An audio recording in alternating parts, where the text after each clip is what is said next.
Okay, shalom all, and welcome to our Kosher Torah classes. I'm, of course, your host, Ariel Bartzadok from www.koshertorah.com, our Kosher Torah School. We are presently in lesson 2 of our series in Shurim from Sefer Etz Hayim, Sha'ar Hamishim, the 50th gate. We are in the middle of discussing, it's called Kitzur Abiyah, which is a brief understanding of the order of the worlds. And a point, the reason why I actually chose to teach this, and I've taught this before, is because whenever we're going to talk about Kabbalah, Kabbalah gets so heavily laden with all kinds of the talk and the discussion of the metaphors and the symbols that most people have absolutely no idea of what they're talking about. So whenever we're going to talk about Atzilut and Biriah and Yetzirah and Asiya, or Partzufim like Arich or Abba, Ima, Zan, no, people have, they read the books, they absorb what the books say, but they never get to the depths of actually what it really means. And as my teacher, Rebbe Meir Levi Alav Shalom, taught me, unless you really have the tefisah, the meaning of everything of what it's all about, then you're really just not getting to the essence and the point of there. So what is going on here? Let me see. Hold touching approach. I'm going to click on that button. All right. So greetings. And again, towards the end of class, I will try to answer questions. For those of you who can see the background, and I'm not in Pennsylvania right now. I'm actually on the road and didn't want to miss class. So that's why we're here. Baruch Hashem, we got everything rocking and a rolling. So anyway, this is now our second shiur in Kitzur Abiyah, a brief review of the worlds. And as a point that I made very clear as we began last time, is that when Rabbi Chaim Vital now here, even though this is obviously the edited work of Rabbi Meir Poppers, we discussed all the history of that time last time, this is still Rabbi Chaim Vital's words. And as any scholar knows, anything of old Greek Roman understandings of cosmology, it has been adopted through and through as part of our Judaic Torah traditions. It is not Torah, it is not halacha, it is just how Hazal, our holy sages, came to view and understand the natural world around us. They turned to modern science, just like we're supposed to do today, and they embraced the best of the modern science of their day, just like we're supposed to do today, and as such, recorded it. Now, understand, you're going to find the same concepts and ideas discussed here in the Etz Hayim. You'll just find it by Jewish philosophers. Even Rambam Maimonides pretty much says the same thing, because this was our relationship with science. And unlike today in certain extremist segments of the Torah community, there is not supposed to ever be any kind of a mahloket, a disagreement, an argument, and a fight between science and Torah, or spirituality, if you will. Even with the controversial topics and understandings of things like evolution and the like, there is room to understand all of these things within a Torah concept.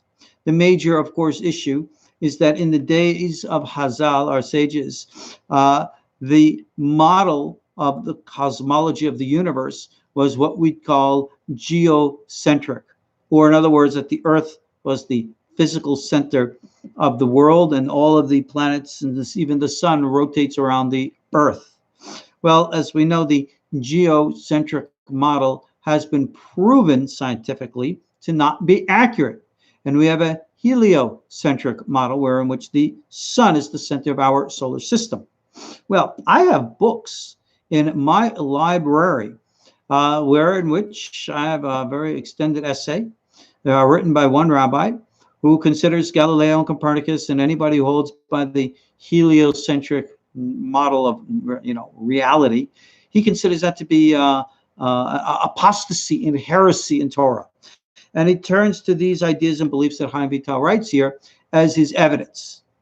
But it's such a faulty argument, because again, what Chaim Vital is writing here is his understanding of cosmology based upon not Torah principles, not prophecy that came from Mount Sinai, but the best of the scientific world in his day.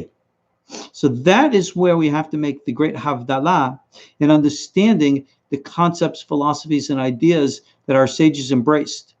Those which come from prophecy, comes from Torah, comes from Sinai, that is kadosh. That we accept because that is our faith. Hi chayenu orach yamenu. This is our life and the length of our days. But our sages also, brilliant men as they were, accepted the best of the secular sciences of their day, just like real Talmidei Hachamim, real great sages today do the same. So therefore, when we embrace modern science, modern physics, modern mathematics, modern technologies and the like, no, we don't go looking at cell phones as being little devil, evil in your pocket. I think that's a little something going on in the minds of the people who believe such things, but one man's opinion. Ultimately, we use everything that God has given us in this earth for blessing. We understand science and technology, which even as Rambam in his Hilchot Yesodei Torah, when he writes there after his discussion of the profundities of nature and the universe, what he calls the secrets of Ma'aseh Merkavah and Ma'aseh Bereshit, the secrets of the great schools of the secrets of the Torah, he opens up Yesodei Torah talking about these really profound topics. And why? He says, because if you contemplate these things, you'll be in wonder and amazement at that which God has made. And he says, that helps you fulfill the two great commandments of the Torah, which begins all the Torah, the love of God and the fear of God. Many people today want to have the love of God. God loves you, right? But they have no fear of God. And again, we teach that the fear of God is something equally important. No, God usually doesn't send down a lightning bolt from heaven to strike you down if and when you do something wrong. That doesn't mean it won't catch up with you. That doesn't mean you're not going to, in quote, get it. As they say, a good command, mitzvah goreret mitzvah, avera goreret avera. A good deed leads to another good deed, and a bad deed leads to another bad deed. Call it, if you will, karma. All right? Consider that to be one of these laws of cosmology. So therefore, when those people who want to go without any context or concept of fear of God, all right, look, I'm not God's policeman. God never sent me to do anything to anybody, all right? I don't care. You do whatever you want, but just remember, everything you do has consequences. This is natural law. This is what Rambam teaches. And again, what Chaim Vital is teaching us. We are right now getting into our text, a discussion, which is actually the foundation of what we're talking here. Call it karma, call it nature, call it whatever. In a discussion, understanding of what we call the four elements. Again, in old Greco-Roman science, everything was understood, called the four elements. Obviously, we know them as Eish, Avir, Maim, Afar, or fire, air, water, earth. And we refer to them by their capital letters, the Reshi Tevot, Arma. Now, what these actually are the four forms of matter: physical, liquid, gaseous, energy, or plasma state. We all know they exist. So when you add something like natural gas, or not even gas, but something like oil, all right? Oil or things like that would seep up. In the olden days, they knew about that kind of stuff, right? They knew and they recognized that you had a liquid which was flammable. We have that today. It's called gas, or it's called even oil. We light our oil lights for the, in for Shabbat or whatever. So you have liquids which are flammable, but liquid's supposed to be water. Isn't water the opposite of fire? So how can you get fire out of water? Isn't that contradictory? Now, today, you and I might chuckle about such things. Whoa, but we have to understand science. Well, in those days, that's exactly what they sought to understand. So therefore, they might interpret some type of a combustible liquid as having the fire element within water. Why fire element? Because that's what's combustible. Why water? Because it's a liquid. And that is the way in the olden days that they understood everything in nature. So when you go through the ancient literature, Judaic and our customs, or even the older Latin, Greek traditions, and the Catholic traditions, even Islamic traditions, you will find that it was all built upon the principles of the old Greco-Roman understanding of science. So we don't have a problem with that. But remember, it's not Torah. All right? It's the opinion of the rabbis on secular issues and therefore subject to change. So therefore, when we look at modern science, again, please don't go calling anybody heretic or apostate or any of this other nonsense, right? When we read in the writings here, again, they're subjective within the historical context. Please keep that in mind. I'm sorry if I'm sounding like, as they say, I'm beating a dead horse, but sometimes people just don't get it.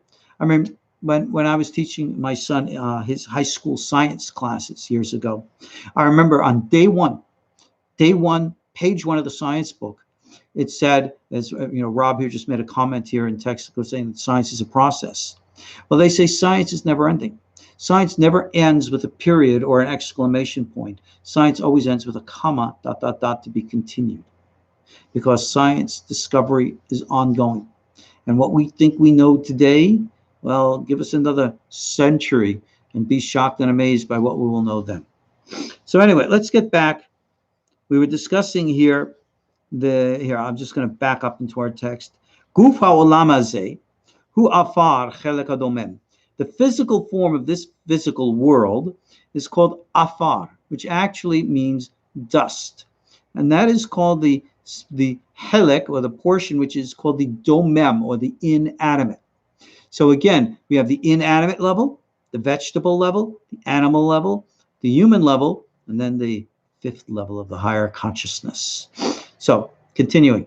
Mizeu kliya chitzon, this physical world of ours, made up of the dust of the earth, is called the most external vessel, hamakif el kol haorot hapenimiim, which surrounds and embraces all of the inner lights, dugmat haichalot ha'elyonim, just as it is with the upper palaces. Now, what are these inner lights? Well, remember we always talk about body and soul? Well, everything has within it energy. We are essentially living in an energetic universe, and we are energetic entities.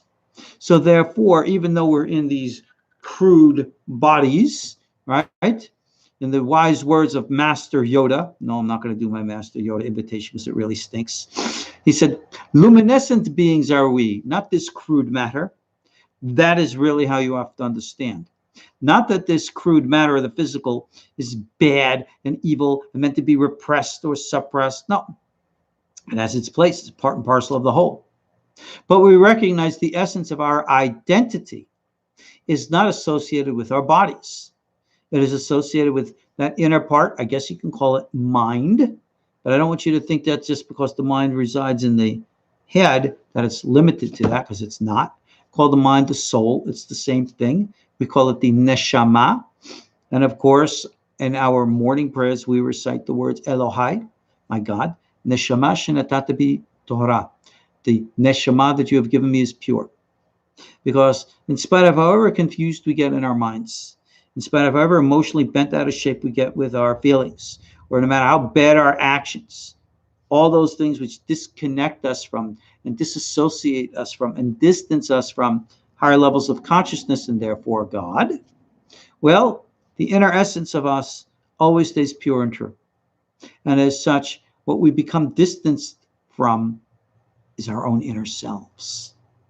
So therefore, when we talk about teshuvah, we're talking about really getting back to your own inner self, who and what you are as the individual, because that is where God is to be found. So somebody start making a comment here about the essence of universal consciousness. That's the highest of all the levels within. We call that the Keter level, but we'll get to that next time. So moving on here, the Hechalot Elyonim.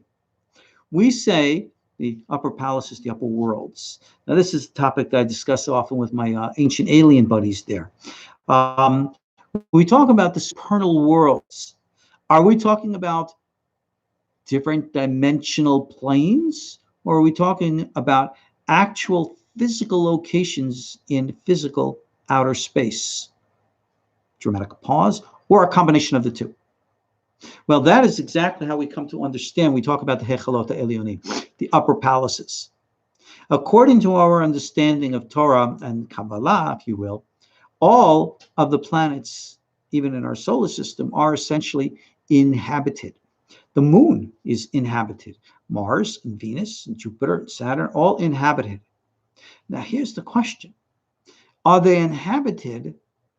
What kind of entities are? I don't know, in all due respect. I haven't been to the moon or to Mars lately, so I can't really say what's going on up there. I've heard rumors that Elvis Presley is living on Venus right next door to Michael Jackson. And, if you believe crazy stories like that, then you don't, you probably shouldn't be on the internet, in a Torah class. But getting serious again, we understand that when we say life exists on these planets, that they might not be existing in the same dimensional plane. So therefore, for example, when we look at Mars, we might see a dry and barren world. Is it possible, like some conspiracy theorists say, that inside Mars, there's a hollow Earth, has a hollow Mars, like a hollow Earth theory, and it is populated? I don't know. I haven't been to Mars lately that I could say, but I know there is that theory. Or, according to our Kabbalistic understanding, is it very possible that Mars is a very flush, watery, luscious world, like a Garden of Eden kind of place, in a parallel dimension? And is it possible that the entities that live in those parallel dimensions have the ability to cross dimensionally into our dimension? That is the way we understand it. And that is why we say that whenever entities from those worlds come here, they are non-corporeal. Rambam makes a big deal about angels always having to be non-corporeal. Well, they're non-corporeal from our experience of them. But that doesn't mean that that is the nature of their true essence. They very well might be non-corporeal in their true essence, or they might have some type of form which is subject to the dimensional realities under which they live, just like we are. So if I or you, we were going to astral project to one another, then you would see me in an ethereal body similar to the image, if you might be familiar with the Star Wars films, the original trilogy, or even this last one. You had the Jedi Ghost, as they called it, where which you had the full physical form, and of course in the movies they make it look like it's glittery, whatever. You understand, like glowing, whatever. Well, we have an understanding of that type of form in our Torah tradition. We call it the Chalukah de Rabbanan, or someone call it, I guess, an astral body. And it pops in and pops out. If you saw this most recent Jedi film, that's what Luke Skywalker did. Matter of fact, I think the major point of this last recent Jedi film was that Luke Skywalker confronted his wayward student in this astral form without the glittery stuff on it. And the guy didn't even know he's dealing with a Jedi ghost. Well, when we read in the Gemara that Rabbi Yehuda HaNasi, the famous author of the Mishnah, that after he died, he came back to his family in this Chalukah de Rabbanan body and did Kiddush for them every Friday night. That's a little spooky. I don't know how literal it is, but that's what the Gemara says. And again, do we understand that these things can happen? Yes. And when we say that these physical worlds of ours have the light within it, and again, this physical form around it, just like the heavenly worlds, we recognize inner essence, outer form. And therefore, we do recognize the possibilities or the realities of all these different types of things. So whenever, just 2 seconds, I'll elaborate. Whenever you have many, many different spiritual traditions in which individuals, shamanistically or otherwise, will be projecting their life force energy, their souls, and they go, space trucking around the universe kind of stuff. Can that be done? We believe, yes, it can. We don't always believe that to be a wise or safe thing to do. And sometimes people will do it with malevolent intent. And if and when that occurs, you got to deal with it. Case in point, How about, what is that Torah portion called again? Oh, that's right. Vayishlach, where in which, that's like this portion here, we're dealing with coming up. And what we have there is a very famous story of Jacob wrestling with an angel. Who's the angel? They say it was the guardian angel of Esau. Well, the guardian angel of Esau, in all due respect, is the same guardian angel of Jacob. They're like twin brothers kind of things, the Metatron Samael, relationship. And in that respect, that was essentially Esau projecting part of himself out to confront his brother, or actually that Jacob called that part. It's not like the angel attacked him, right?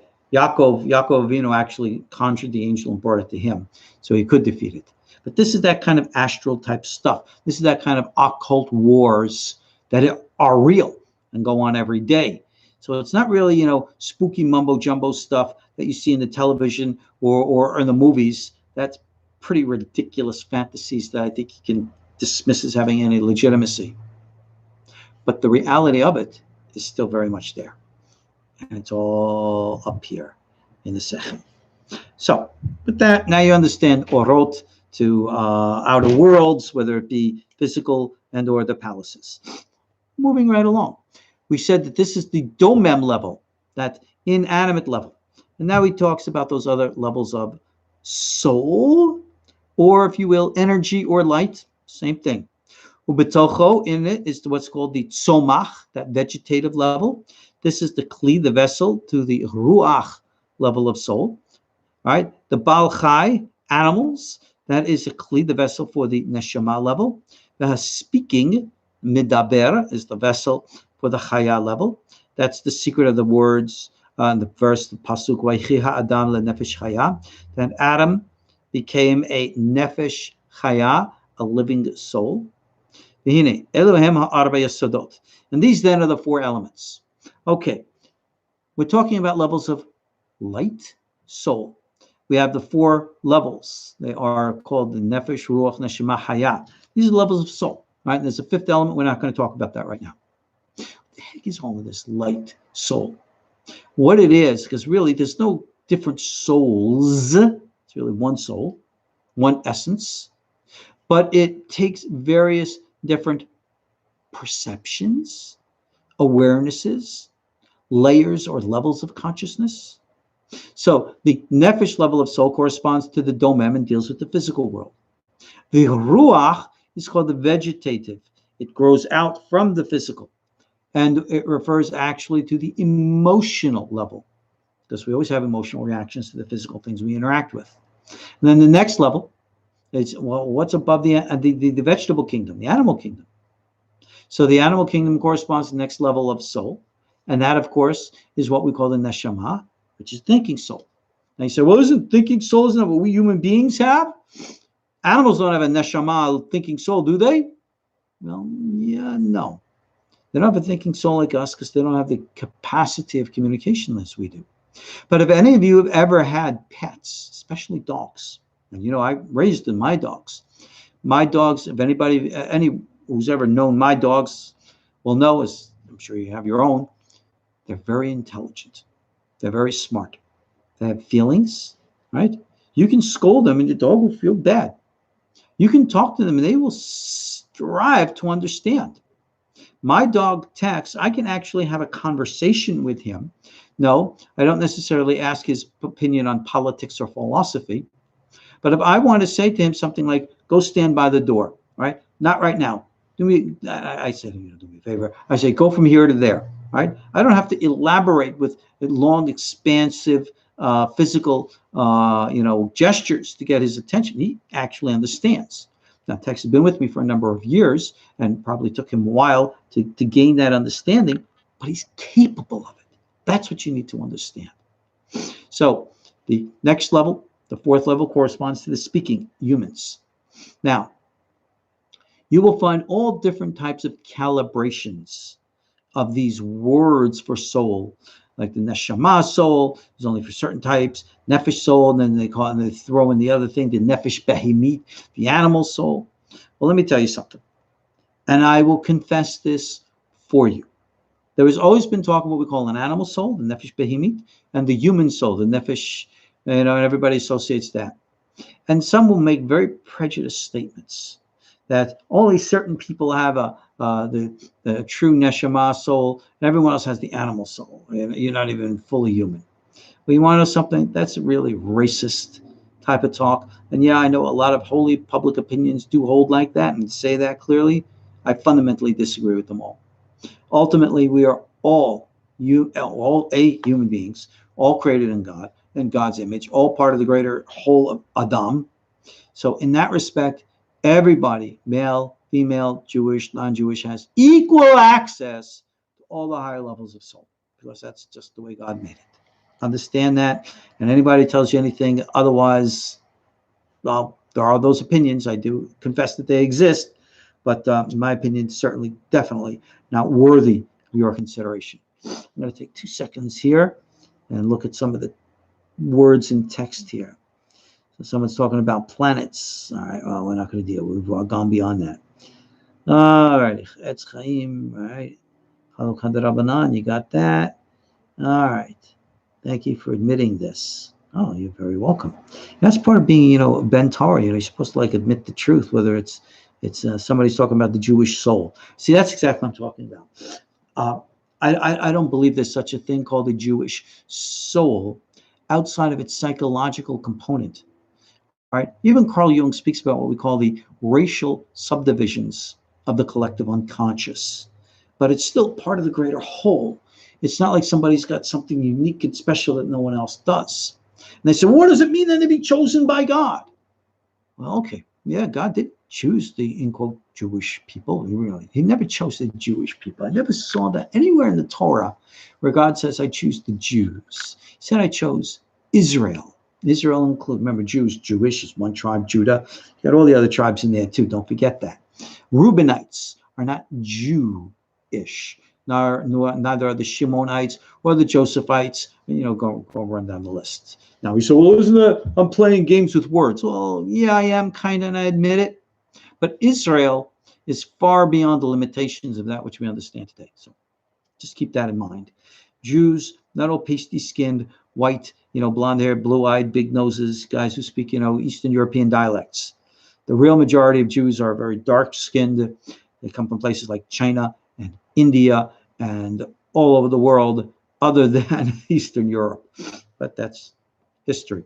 But anyway, getting back to the business here, when you're looking for that which we call a Jewish soul, consider that to be someone who has the love and the passion and embrace for our Torah. And you will find many, many people around the world who truly have that. And they're not, in quote, Jewish or of the bloodline of Israel that we can identify. But we have the long lost tribes. And I have met people from many walks of life, from the Orient and elsewhere, who have a passion and a love for Torah. No, they don't always run and convert, because that's not always a viable option. But they have a love and a passion for Torah far more than I see in many, many of the most extreme, religious circles. Sometimes, some way, somebody's got that passion. If you're going to call anything, then call that the Jewish soul. All right? But again, it's not that everybody's got it. It's, I wish all Jews would have that. But all right. So what can I say? All righty. So let's move on into the different topics here. We're discussing again the 4 levels: soul, energy, light, form. Rab Chaim continues and he states here, these are the 4 foundations. And you need to know, water, that corresponds to the chaya level, shu neshama la neshama, which is called the neshama of the neshama. Oh, I'm sure for so many people this might be a problem, because, remember that 5th element soul called the Yechida? Right, the neshama level usually corresponds to bina in the Sefirot. The next level, called chaya, corresponds to chokhmah, and then the highest level corresponding to the keter is called yechida. So you get the yechida, the chaya, and the neshama. They, in a threesome, make become what's called the neshama of the neshama, the soul of the soul. They serve as like a naran of the neshama. That's the way we call it. Nefesh, ruach, neshama of the neshama. So the nefesh level of the neshama would be the neshama itself from Bina Biriya. The ruach level of the neshama would be the chaya, which comes from Chokhmah, right, or Atzilut. And then the essence, so the neshama of the neshama, comes from the world of the Keter, and of course that's what we call this Yechidah.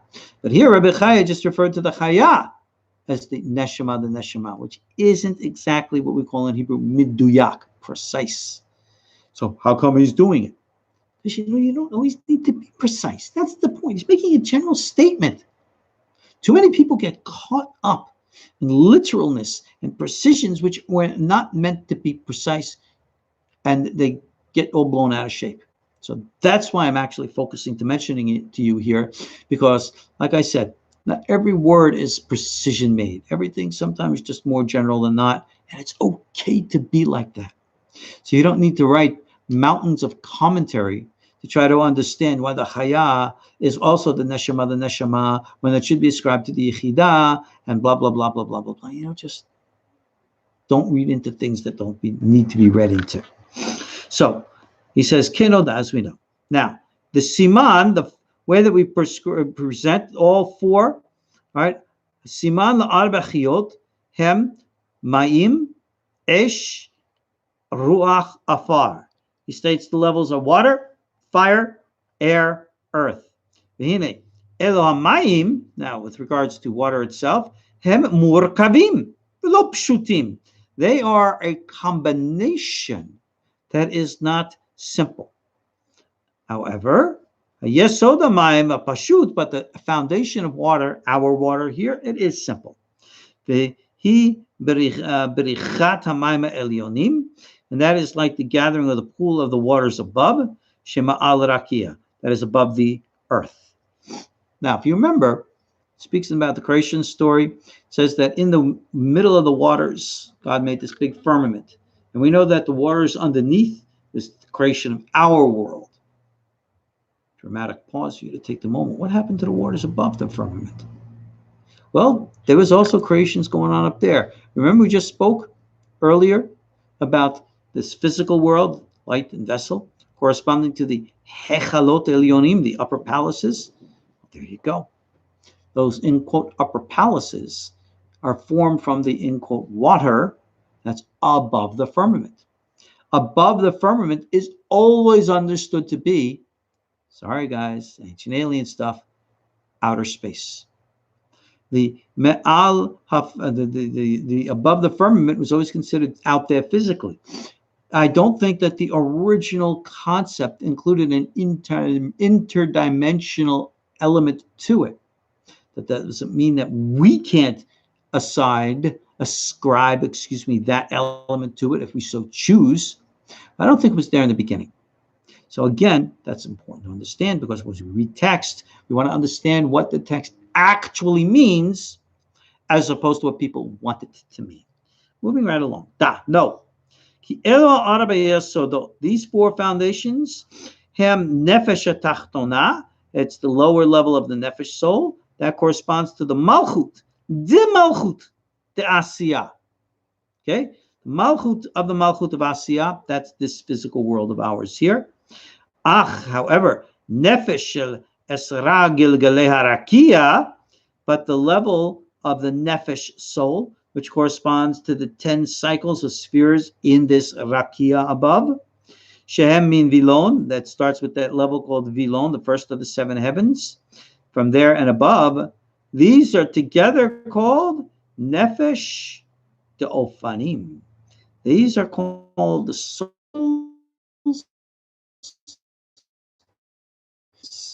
You might remember that word Merkavah from Ezekiel's chariot, where he also saw these ofanim.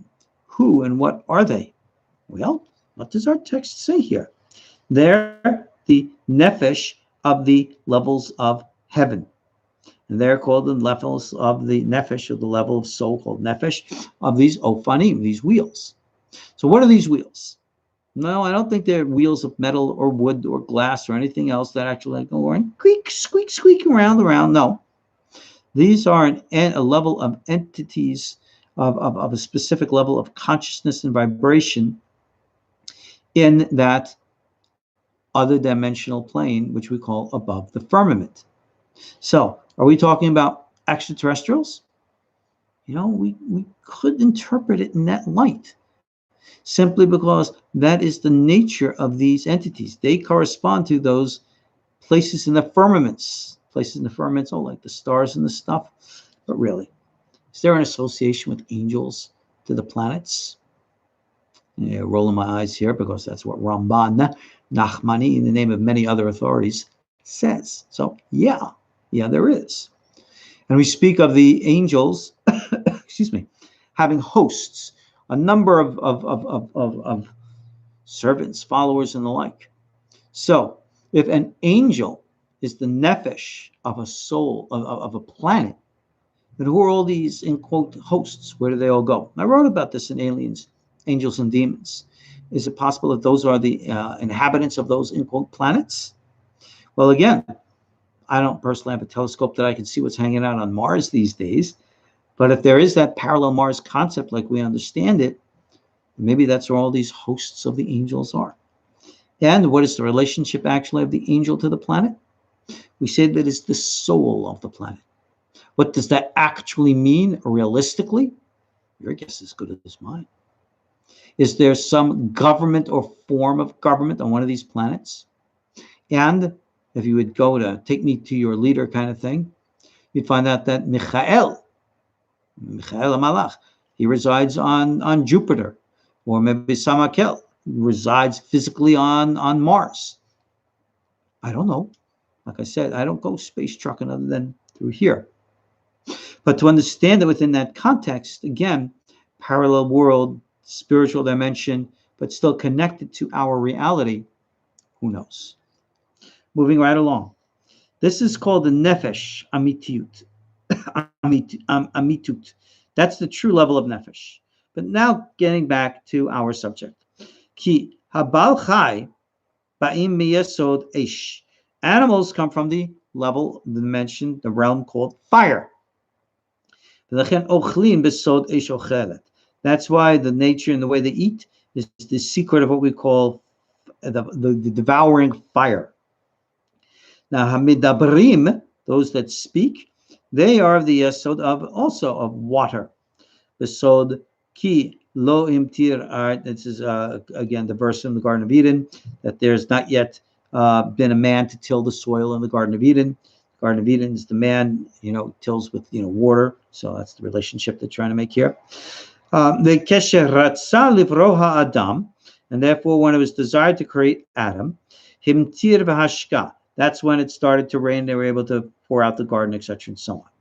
Right? For whom emayme elyonim, and of course the water which was going to water the garden comes from the upper worlds. What exactly that means? Well, again, we understand these worlds as being either physical, somewhere out there on the other side of the rainbow, or interdimensional. Our choice to choose. The Elohim arba mine nefesh. So these then are the four levels of the nefesh. Shehizkiru hachamei tevaim, that were mentioned by the sages or the wise men of nature, or if you will, scientists. So this is exactly what Rabbi Chaim is quoting here from Hachamei HaTeva, scientists. This is what the old rabbis always did and never had a problem. No one ever accused them of heresy or any of this other kind of nonsense that you might see today, simply because people, don't want to be real. Well, thank God our older sages were real, and we can follow in their footsteps. So nefesh ha-migdelet, you have the soul that grows. Nefesh somachat, the soul which is like at the vegetable level. V'ha-merageshet v'ha-midaberet, and then you have the level of that which feels and the level of that which speaks. And we've already explained, she'akilim v'ha'atzmut shel ha'eretz, right, that the vessels and the essence shel ha'aretz, of the land, right, shehi malchut malchut asiyah, which we said is the malchut of the malchut and asiyah.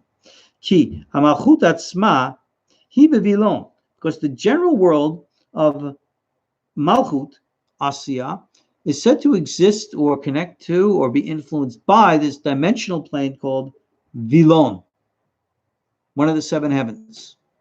Now, you might stroke your beard and say, "Oh, I don't believe in that stuff. Who cares?" Believe whatever you want. Who cares what you believe? But just because you choose to believe something doesn't make it any more real or unreal. If there are malachim out there in this dimensional plane, just because you don't believe in them doesn't make races of entities disappear based on your lack of belief in them. However, just like we began, the physical dirt under our feet, we call that the most external form of this world. The tzomach, the vegetable level, the chai, the animal level, and the midaber, and the speaking, hem keneged haguf hapanimi she'al ha'aretz. They correspond to the inner body of the land, Shabot Sod Tselem, which is the secret of the image which God projects. Okay, so this is all the relationships of the different associations to inner and outer in that respect. Ready to take a walk on the wild side? Let's continue. V'hine hashedim v'hamazikin hanimtzaim ba'aretz hazot hem nahalakim gamken v'arma keyoda. Demons and destroying spirits that are found in this world, they are also divided by levels of consciousness according to this arma level. V'hem klipot hachitzonim, and they themselves are the external klipot. Now, let's talk about this for just a second. Ze le'umat ze asa Elohim. This corresponding to that has God done. There exists other entities indigenous to our world who exist in a parallel-dimensional plane and interact with us on a regular basis, most often to our harm. We are commanded not to engage in that respect, but people do as they do. So this is why you have a group of these spirits called mazikin, which is the word mazik, which means to inflict suffering and pain. You open yourself up to this and bam, like a magnet, you can draw to yourself all kinds of positivity or negativity. You open yourself up here. I'll give an example. I tell people, if you're going to choose to listen to music or you're going to choose to express ideas, choose positive, because whatever you project out, that's what you bring back in. And that's just the law of the universe. And not all Shadim are bad. We had instructed to give King Solomon direction of how to build a holy temple in Jerusalem. So they're actually amongst the Shadim, who the Muslims call the jinn, good ones, righteous ones, who actually serve God. But then you got the negative ones called these mazikim. And there's only one way to be safe from a mazik, a negative, harmful influence. No, they're not these little minions of Satan running out to get you. I'm going to get your soul. We don't believe in any of that nonsense. If it's inside you, then you draw it from outside you. Cleanse it from inside, and then it's gone from the outside. It's that simple. You might say, well, that sounds kind of psychological. Oh, gee whiz, well, I guess God created the mind, so I think he knows what he's doing. Everything is energy. You, excuse me, create the energetic connection, you got it. You sever the energetic connection, you got that too. Choice is always ours. That's why teshuvah is such a great thing. Moving right along. They are divided, like we said, according to this arma, which means they have their own levels, good guys, bad guys, etc.